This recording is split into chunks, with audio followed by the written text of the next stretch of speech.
fille qui squatte en yoga pants.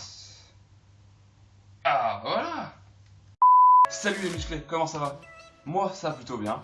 Aujourd'hui on se retrouve pour une nouvelle vidéo un peu spéciale. Beaucoup de personnes savent pas ce qu'il y a de mieux pour l'entraînement, les machines ou les poids libres. Je vais donc répondre à cette question. Pour y répondre, je vais vous donner les avantages et les inconvénients de chaque méthode de travail. Tout d'abord, si vous êtes débutant, je pense que vous ne connaissez pas les poids libres. Je vais donc vous expliquer qu'est-ce qu'un poids libre. En musculation, on appelle poids libre toute charge de poids qui sont en libre service dans la salle. Autrement dit, ce sont les disques de poids que vous mettez pour charger vos barres ou bien les haltères que vous trouvez. Et pour finir, je pense que vous savez tous qu'est-ce qu'une machine de musculation. Je vais donc pas vous faire un dessin ni vous expliquer qu'est-ce que c'est. En ce qui concerne les machines, le premier avantage et non des moindres est que votre mouvement est guidé. Vous n'avez qu'à suivre le schéma sur le côté de la machine pour exécuter un mouvement propre. Même un gamin de 2 ans comprend ce qu'il faut faire, donc je pense que vous pouvez le faire. Étant donné que le mouvement est guidé, vous pouvez vous concentrer exclusivement sur la contraction du muscle qui doit être sollicité. Et ça, c'est quelque chose de très important en musculation. Un autre avantage lié à ce que je vous ai dit précédemment, c'est que vos articulations ne sont pas mises à rude épreuve. Donc le risque de blessure est quasi nul. Mais le risque zéro n'existe pas. Cependant, les machines possèdent aussi des inconvénients. En effet, lorsque vous utiliserez une machine, vous ne solliciterez jamais les muscles stabilisateurs. Votre mouvement ne sera donc jamais complet. Je vais vous expliquer qu'est-ce qu'un muscle stabilisateur quand je vous parlerai des poids libres. De plus, avec une machine, vous ne travaillerez pas votre explosivité.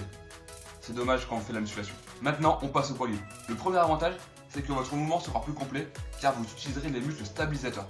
Pour vous illustrer qu'est-ce qu'un muscle stabilisateur, je vais donc prendre l'exemple d'un exercice à la machine et d'un exercice au poids libre. Tout simplement, je vais prendre l'exercice de la presse et du squat. La presse à cuisse va solliciter les muscles des cuisses et des fessiers. Si on prend le squat, qui a pour objectif de travailler les mêmes muscles, vous travaillez aussi les cuisses, les fessiers, et vous travaillez aussi les muscles stabilisateurs du bassin, les abdominaux. C'est pour ça que vous pouvez porter plus lourd avec des machines qu'en poids libre. Avec les poids libres, un grand nombre d'exercices s'offrent à vous. Vous pouvez donc varier les mouvements afin que vos muscles ne s'habituent pas à l'exercice. Moins vos muscles s'habitueront à ces exercices, plus ils progresseront, mais les poids libres ont forcément aussi des inconvénients. Votre mouvement n'est donc pas guidé et sera donc moins propre. Pour qu'il soit le plus propre possible, je parle particulièrement pour les mecs, laissez votre ego dans le vestiaire et essayez de porter des poids moins lourds tout en exécutant un mouvement propre. Plus le mouvement sera exécuté correctement, plus vos muscles seront sollicités comme il le faut et ils progresseront donc forcément plus vite. Le risque de blessure est accru par rapport aux machines, mais ce n'est pas non plus énorme. N'ayez pas peur de demander à quelqu'un de vous assurer sur un exercice, il le fera avec plaisir puisque lui aussi des fois a besoin qu'on l'assure. Ça marche comme ça en salle, on est tous là pour s'entraider. Et voilà, je vous ai donné les avantages et les inconvénients des deux méthodes de travail.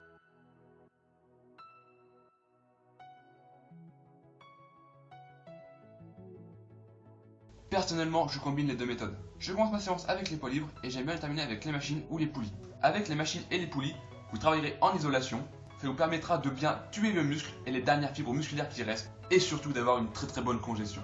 Je ne fais pas cette méthode pour tous les muscles, je l'utilise principalement pour les bras, donc biceps et triceps, et aussi pour les jambes. Je ne dis pas que combiner les deux méthodes est la meilleure solution possible, c'est celle qui me permet à moi d'avoir les meilleurs ressentis. Après, vous êtes libre de faire ce que vous voulez, n'utilisez que les machines ou que les poids libres, chacun est libre de son choix. Et voilà les gens, la vidéo est terminée, j'espère qu'elle vous aura plu. Si c'est le cas, lâchez un pouce bleu en bas de la vidéo, partagez-la pour que vos amis puissent la voir. Et surtout les gens, ne lâchez jamais rien. Never give up.